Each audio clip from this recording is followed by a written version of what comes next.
उत्तर प्रदेश सरकार के कैबिनेट मंत्री स्वतंत्र देव सिंह पीडीयू नगर तहसील के कुंडा खुर्द व कुंडा कला गांव में गंगा कटान रोकने के लिए चल रहे करोड़ों की लागत वाले कार्यों का निरीक्षण किया। उन्होंने लोहे की जाली में पत्थर के बोल्डर भरकर बन रही संरचनाओं को बारीकी से परखा और काम की गुणवत्ता पर भी नाराजगी जाहिर की। उन्होंने संबंधित XEN समेत अधिकारियों को निर्देश दिए कि यदि सुधार नहीं हुआ तो कड़ी कार्रवाई की जाएगी। साथ ही मजदूरों की संख्या बढ़ाकर तय समय सीमा में कार्य पूरा करने के आदेश दिए। बकरीद को लेकर मंत्री ने आगे कहा कि राज्य में कानून व्यवस्था बेहतर है, सभी त्योहार शांति से मनाए जा रहे हैं। उन्होंने पिछली सरकार पर तंज कसते हुए कहा कि सपा शासन में एक तरफा बिजली मिलती थी, जबकि योगी सरकार में सभी धर्मों के त्योहारों को समान दृष्टि से देखा जा रहा है।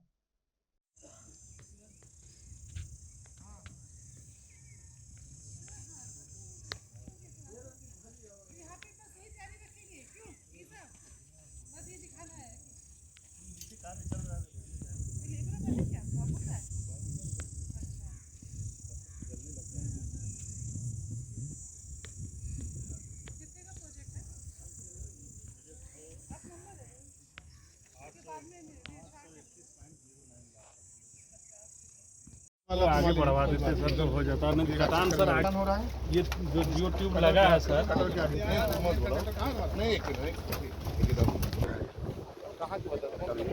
जो ट्यूब लगा है सर ना आगे वाला नाक के आगे वहाँ तक यही कहाँ है? यही सब गया तो बताओ इधर आई ये सर उधर ये बताओ कटान वहाँ कैसे रुकेगा का उससे? जो ट्यूब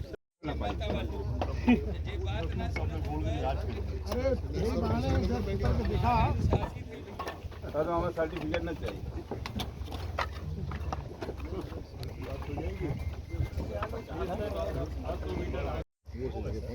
कहाँ है? अच्छा चौड़ाई यहाँ नापो तो। हाँ चौड़ाई कितना है? चौड़ाई 1 मीटर होना चाहिए। है नहीं।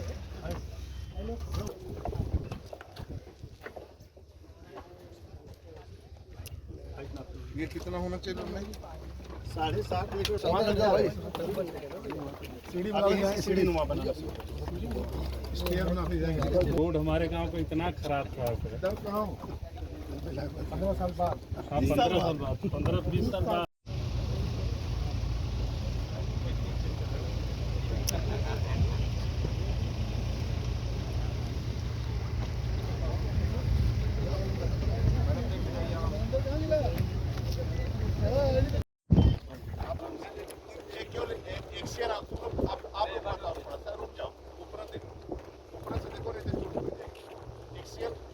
नीचे तो नहीं ना?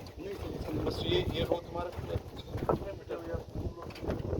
ये जो है 7.5 मीटर का है। 1-1 मीटर हम स्टेप छोड़ते हुए। ये गहराई कितना है? 50 सेंटीमीटर। एक का 50 सेंटीमीटर। थोड़ा नापो 50 सेंटीमीटर। 1 मीटर है। वो नीचे का 50 आगे स्टेयर 1 मीटर है। 50 का नहीं, गहराई 50 वो नहीं है 50 मीटर। इस पर देखो तो अंदर आ दिया। इधर देखो, यहाँ लगाओ। भैया पीछे हम लोग भी हैं। अरे अभी हम घोषणा के एक तो बना लें। नहीं सर, थोड़ा साइड से बताइए सर।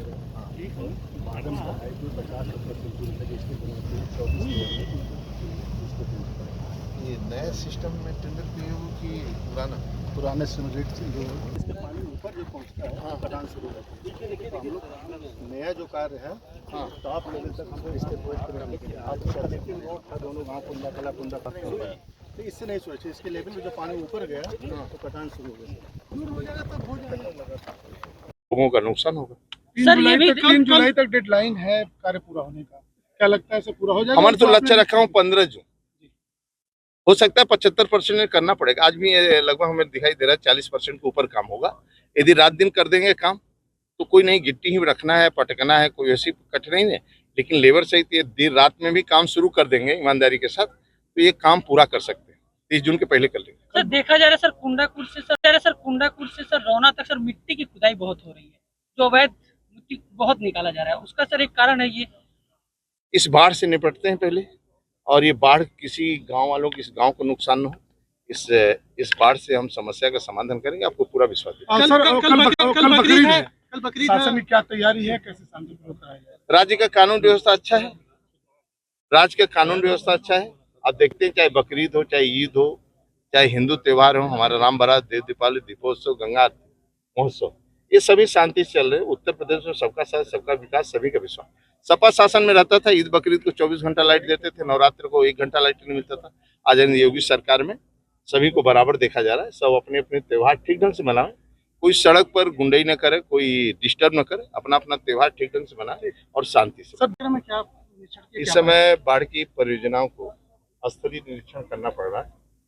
हमारे अधिकारियों द्वारा भी भेजे गए हैं हर परियोजनाओं पर एक बार निरीक्षण करें, क्योंकि बाढ़ एक चुनौती रहता है। पानी हो, चाहे आग हो, तूफान हो, इस प्रकार की चुनौतियों से झेलना पड़ता है।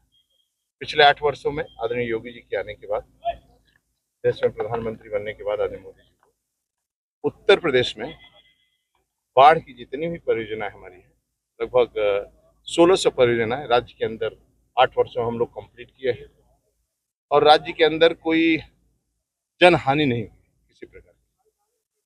हाँ, नुकसान हुआ है और ये सभी परियोजनाएं के कारण 40,000 हेक्टेयर भूमि हम लोग सुरक्षित किए हैं, जिसके कारण किसानों ने रबी के फसल प्राप्त करते हैं।